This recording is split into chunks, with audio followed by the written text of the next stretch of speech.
Hello guys, welcome back to our YouTube channel Gyan summit में आप सभी का एक बार फिर से स्वागत है। जैसा कि आप सभी लोग अपनी स्क्रीन पर देख पा रहे होंगे कि जो आज का आपका टॉपिक रहने वाला है वह आपका संविधान का प्रश्नोत्तरी, जिसका ये पार्ट नंबर 5 वीडियो है।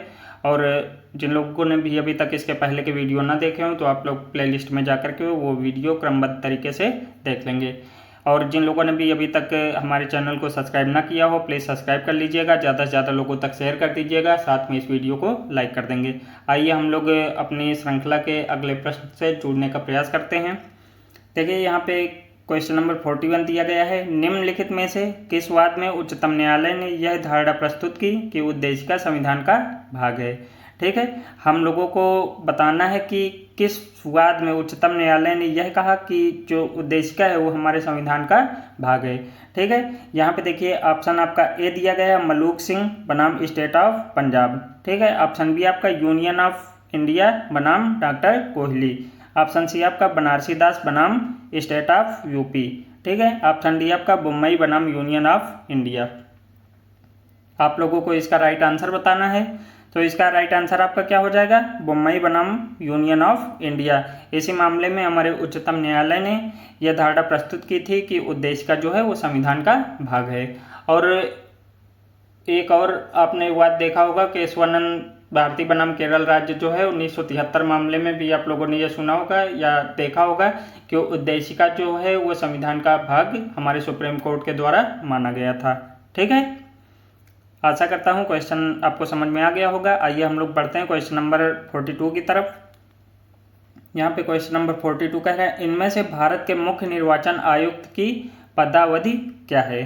ठीक है, ऑप्शन ए आपका है 6 वर्ष या 65 वर्ष की आयु तक जो भी पहले हो। ऑप्शन बी कह रहा है 5 वर्ष या 65 वर्ष की आयु तक जो भी पहले हो। ठीक है, ऑप्शन सी आपका कह रहा है 4 वर्ष या 66 वर्ष की आयु तक जो भी पहले हो।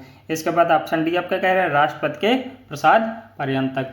ठीक है, तो हम लोग इसके राइट आंसर की अगर बात करते हैं तो आपका राइट आंसर क्या हो जाएगा, 6 वर्ष या 65 वर्ष की आयु तक जो भी पहले हो।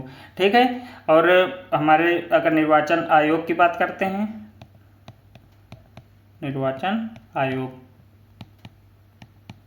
किस आर्टिकल में आपका दे रखा है, तो आर्टिकल आपका क्या हो जाएगा 324। ठीक है, इनके कार्यकाल पूरा होने से पहले भी हटाया जा सकता है, ये अपना त्याग पत्र भी दे सकते हैं। ठीक है, आशा करता हूँ ये क्वेश्चन आप लोगों को समझ में आ गया होगा। आइए हम लोग बढ़ते हैं क्वेश्चन नंबर 43 की तरफ। यहाँ पे देखिए क्वेश्चन नंबर 43 है, इंपॉर्टेंट क्वेश्चन है। नीचे दिए गए कोड से सही उत्तर का चयन करें। ठीक है, क्वेश्चन दिए गए विकल्पों में से कौन भारत के उपराष्ट्रपति का निर्वाचन करता है या करते हैं। ठीक है, ऑप्शन आपके क्या दिए गए हैं, यानी प्रश्नवी में आपके ऑप्शन दिए गए हैं विधानसभाओं के सदस्य, ऑप्शन बी विधान परिषदों के सदस्य, ऑप्शन सी राज्यसभा के सदस्य, ऑप्शन डी लोकसभा के सदस्य। ठीक है, देखिए यहाँ पे जो कूट आपके दी गई है वो पहली है केवल बी और सी, दूसरी कूट है आपकी केवल ए बी सी, तीसरी कूट है केवल सी और डी, और चौथी कूट है आपकी सभी। ठीक है, आप लोगों को बताना है कि जो उपराष्ट्रपति का निर्वाचन होता है वो किनके द्वारा होता है।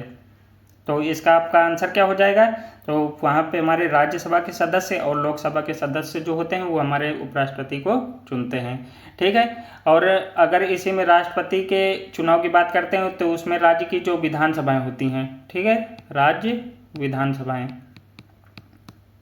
विधानसभा, ठीक है, उनके जो मेंबर होते हैं, ठीक है, वो भी इसमें ऐड हो जाते हैं राष्ट्रपति के चुनाव में। तो आप लोग ये पॉइंट आप अच्छे से याद रखेंगे। आइए हम लोग पढ़ते हैं क्वेश्चन नंबर 44 की तरफ।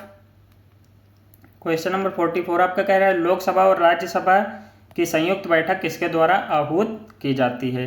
ठीक है, ऑप्शन ए है आपका लोकसभा के अध्यक्ष द्वारा, ऑप्शन बी आपका राष्ट्रपति द्वारा, ऑप्शन सी आपका संसद द्वारा, ऑप्शन डी आपका राज्यसभा के सभापति द्वारा। ठीक है, आप लोगों को बताना है कि लोकसभा और राज्यसभा की संयुक्त बैठक किसके द्वारा आहूत की जाती है। ठीक है, तो आपका आंसर क्या हो जाएगा इसका, संयुक्त बैठक जो है आपके राष्ट्रपति द्वारा आहूत की जाती है। ठीक है, किस आर्टिकल के अंतर्गत आपका संयुक्त बैठक बुलाई जाती है, आर्टिकल 108 के तहत बुलाई जाती है। ठीक है, और जो ये संयुक्त बैठक होती है इसकी अध्यक्षता कौन करते हैं, तो वो आपके लोकसभा के अध्यक्ष करते हैं, लोकसभा अध्यक्ष,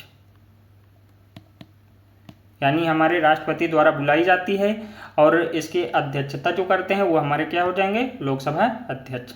ठीक है, आइए हम लोग बढ़ते हैं क्वेश्चन नंबर 45 की तरफ। 45 आपका कह रहा है धन विधेयक कहाँ पुनर्स्थापित किया जाता है। ठीक है, ऑप्शन ए आपका लोकसभा में, ऑप्शन बी आपका राज्यसभा में, ऑप्शन सी आपका दोनों सदनों की संयुक्त बैठक में, ऑप्शन डी इनमें से कोई नहीं। ठीक है, आप लोगों को बताना है कि धन विधेयक जो होता है वो कहाँ पर पुनर्स्थापित किया जाता है, यानी कहाँ पे ले जाया जाता है। ठीक है, तो आपका आंसर क्या हो जाएगा, लोकसभा में। अच्छा, किसकी सिफारिश पर, तो राष्ट्रपति की सिफारिश पर।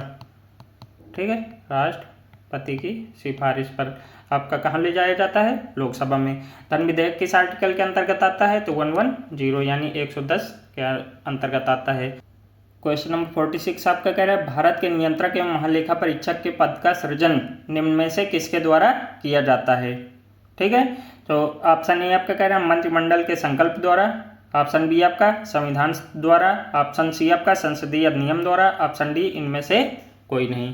ठीक है, तो आप लोगों को बताना है कि जो नियंत्रक एवं महालेखा परीक्षक का पद होता है वो किसके द्वारा सृजित किया जाता है, तो आपका आंसर क्या हो जाएगा, संविधान द्वारा। आप लोगों को पता होगा कि जो आर्टिकल 148 है उसी के अंतर्गत आपके नियंत्रक एवं महालेखा परीक्षक की नियुक्ति का यानी पद के सृजन का प्रावधान किया गया है।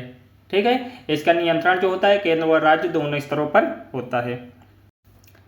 देखिए क्वेश्चन नंबर 47 कह रहा है किस सदन के सदस्यों द्वारा बहुमत से अविश्वास प्रस्ताव पास होने पर मंत्रिपरिषद को त्यागपत्र देना पड़ेगा। ठीक है, क्वेश्चन दोबारा से पढ़ लीजिएगा।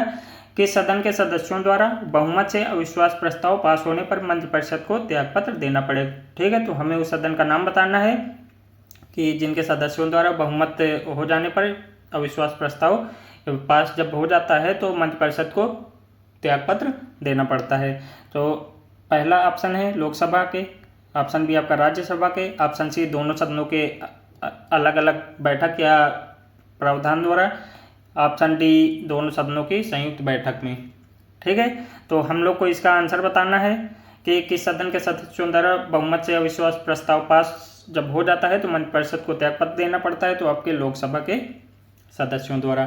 ठीक है, ये आपके आर्टिकल 75 के अनुसार मंत्रिपरिषद जो होती है लोकसभा के प्रति सामूहिक रूप से उत्तरदायी होती है। ठीक है, इसको भी आप लोग याद रखिएगा। आइए बढ़ते हैं क्वेश्चन नंबर 48 की तरफ। यहाँ पे क्वेश्चन नंबर 48 आपका कह रहा है मंत्रिपरिषद सामूहिक रूप से किसके प्रति उत्तरदायी होती है। ठीक है, अभी मैंने इसका आर्टिकल बताया है कि 75 जो आपका आर्टिकल है वो मंत्रिपरिषद सामूहिक रूप से आपके किसके प्रति जिम्मेदार होती है, तो लोकसभा के प्रति जिम्मेदार होती है। ठीक है, ऑप्शन देखिए इस क्वेश्चन का क्या हो जाएगा, राष्ट्रपति के, ऑप्शन बी प्रधानमंत्री के, ऑप्शन सी आपका लोकसभा के, ऑप्शन डी आपका राज्यसभा के। ठीक है, तो इसका आंसर आपका क्या हो जाएगा, मंत्रिपरिषद सामूहिक रूप से लोकसभा के प्रति क्या होती है, उत्तरदायी होती है। आइए बढ़ते हैं क्वेश्चन नंबर 49 की तरफ। देखिए यहाँ पे क्वेश्चन नंबर 49 है निम्न में से कौन संवैधानिक प्राधिकरण है, सही कोड का चयन करो। ठीक है, यानी बताना है कि कौन जो ऑप्शन है वो कौन से संविधान के अंतर्गत रखे गए हैं। ठीक है, आपका राज्य वित्त आयोग, ऑप्शन बी आपका राज्य निर्वाचन आयोग, ऑप्शन 3 आपका जिला पंचायत, ऑप्शन 4 है आपका राज्य निर्वाचन अधिकारी। ठीक है, यहाँ नीचे कुछ कोड दी गई हैं, तो सबसे पहले आइए हम लोग अपने आंसर की बात करते हैं। ठीक है, तो राज्य वित्त आयोग के बारे में हम लोग को जानकारी मिलती है। ठीक है, राज्य वित्त आयोग आपका 243 आई। ठीक है, ये आपका आर्टिकल है, इसके अंतर्गत देखने को मिलता है। राज्य निर्वाचन आयोग जो है आपका, ठीक है, ये आपका कहाँ देखने को मिलता है, 243 के। ठीक है, और जो जिला पंचायत आपकी हो जाती हैं वो आपकी कहाँ देखने को मिलती हैं, 243 बी के अंतर्गत। और राज्य निर्वाचन अधिकारी का कोई भी संबंध हमारे संविधान के प्राधिकरण में नहीं है। ठीक है, तो आपका आंसर क्या हो जाएगा, केवल 1, 2 और 3। ठीक है, ये सभी राज्य की बात कर रहा था। ठीक है, आइए बढ़ते हैं क्वेश्चन नंबर 50 की तरफ। यहाँ पे देखिए क्वेश्चन नंबर 50 है राज्यपाल की नियुक्ति कौन करता है। ठीक है, ऑप्शन ए केंद्रीय मंत्रिमंडल, ऑप्शन बी उच्चतम न्यायालय के मुख्य न्यायाधीश, ऑप्शन सी लोकसभा के अध्यक्ष, ऑप्शन डी आपके भारत के राष्ट्रपति। ठीक है, तो आपका आंसर क्या हो जाएगा, राज्यपाल की नियुक्ति कौन करता है, भारत के राष्ट्रपति। और जो हमारा राज्यपाल होता है वो राज्य का संवैधानिक मुखिया होता है। ठीक है, आइए बढ़ते हैं हम लोग क्वेश्चन नंबर 51 की तरफ। और यहीं से हमारी स्लाइड का अंत होता है। आशा करता हूँ वीडियो आप लोगों को पसंद आया होगा, और अगर पसंद आया है तो प्लीज़ लाइक, सब्सक्राइब और ज़्यादा से ज़्यादा लोगों तक शेयर कर दीजिएगा। ठीक है, पढ़ते रहिए, बढ़ते रहिए और अच्छे से आप लोग नौकरी प्राप्त करिए। ठीक है, इसी के साथ आप लोगों से विदा लेना चाहूँगा। Thanks for watching guys.